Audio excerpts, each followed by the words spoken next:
Like there's a couple times where I had a hard time like thinking, oh my God, am I doing the right thing? But in the end of the day, I'm glad I did because now I can build a build a portfolio that I want. I think it's a lot more affordable than just buying like in the US. Like that helps. Does that help you? Oh, definitely, definitely. And just like someone told me a long time ago, anything worth doing isn't easy, and anything that's easy isn't worth doing. So definitely, I'm glad you were able to, come out and persevere through any struggles that you may have had, and honestly, possibly, lays the trail for any investors coming in behind you. So I'm very grateful for sharing that. I did have So one question as an investor, Yeah. what may you be looking at, or a future investor be looking at, like in maintenance? Maintenance. So mine was all new construction. So like maintenance is hard to anticipate unless you look at it like from a supply chain, specifically around the products, like the infrastructure of the house. You have to estimate the cost in advance. And so one of the things that I had to do, which was really the developer did the heavy lifting with the architect. I also hired an architect, which they had to estimate all the cost of like the glass in my windows or like mine was concrete, how much the labor was. Like labor is very difficult to get in Bali as well. Like I can't just go there and like hire like 20 people. It's literally, we import people from villages from another island to like work on my property. Oh So, wow. and they work on a religious schedule because like it's a, they don't work, it's a little bit slower. So like for 5 people to one person in the US is like, that's what you expect to like do it. So my construction took a little bit longer. And so the maintenance part is like, it's really hard to maintain the budget on the maintenance because one, it's new construction, and two, it's like labor. And so when we had that whole supply chain with like issues with product that I couldn't get, Right. the developer would call me like, hey, Becky, I can't get you the blah, blah, blah. Can we get it like this? Like it's as basic as like glass. Like I had to hire a new glass cutter who would like cut the glass, put it on a truck. It's like 30-foot glass, 3 of them. Put it on a truck, hire them, cut it again, install it, like it was really challenging. So all those things like I would kind of have a say in, but it was really mostly my developer that did all the work. But I would get these calls at night like, hey, we're gonna change your blah blah blah because of this, and it would always go back to like my architect plan. Like, what's the architect plan, right? Um, Right. yeah, That's awesome. I mean, thankfully they were able to help with the logistics so that planning. That's definitely a good support group and good team that you got going over there. Sounds like, so Gerald, like a funny story is that like Bali rains a lot, right? So these are like third world problems. I would have calls. I would call my developer when it was like pouring rain over there. I'm like, hey, is my villa like in the river right now? Like it's third world problems. I mean, he's like, no, Becky, you're on the hill. But there is some leakage. You got to do this, and then you'd send me a picture. I'd be freaking out because like water damage in the U.S. is like really bad, right? So yeah, so that would be like third world problems. Like, okay, fix my water. I just need to see it like done. So yeah, that would be the third world problems that we have.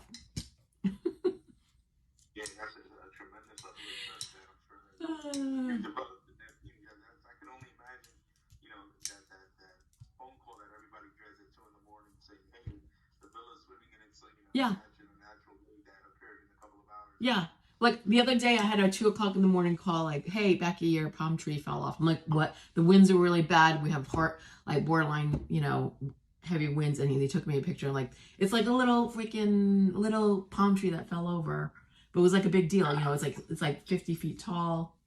I'm like, all right, well, for me, I'll, fix it. Like, go get a stick and like, I don't care. Just put a Band-Aid on it. I don't, as long as like it's safe. Third world problems, right? But it can't be like, I can't just go to Home Depot and buy like something. Yeah, like I can't just go to Home Depot and like buy a palm tree. I had to like get it exported. Like even when as basic as like buying a mattress, I had to export it from another island. Like I couldn't just go there, yeah, and just Amazon Prime it. It's very frustrating. So there were times I was very frustrated. Yeah, and No, most but I'm glad now that frustration turned into definitely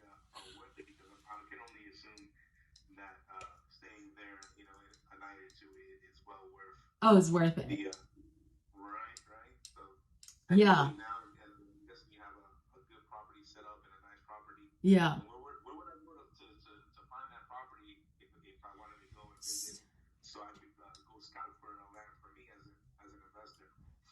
Is your property up and running? It's up and running. It's on Airbnb and bookings and like other websites, but I get more play on booking, which is more international, you know. Um, yeah, so like on there I'm listed as like all the furniture is eco-friendly. I solicit like people from locals to, you know, everything in the house is like man-made.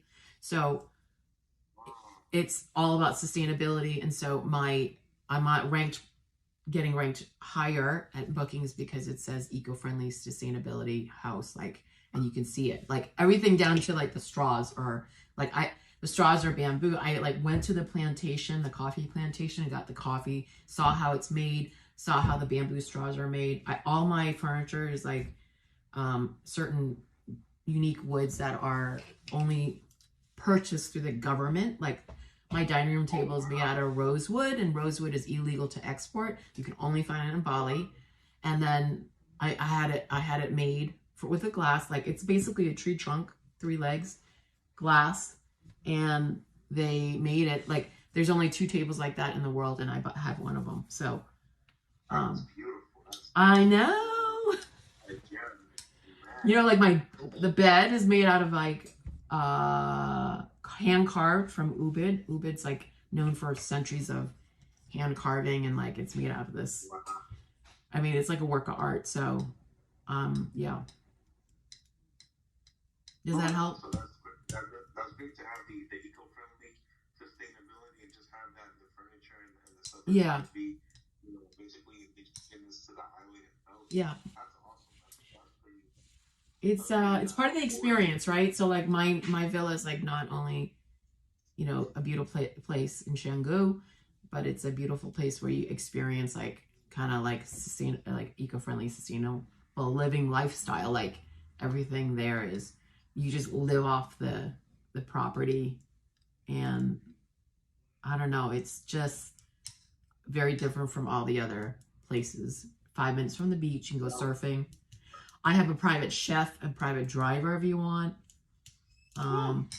Yeah, outdoor shower, infinity pool.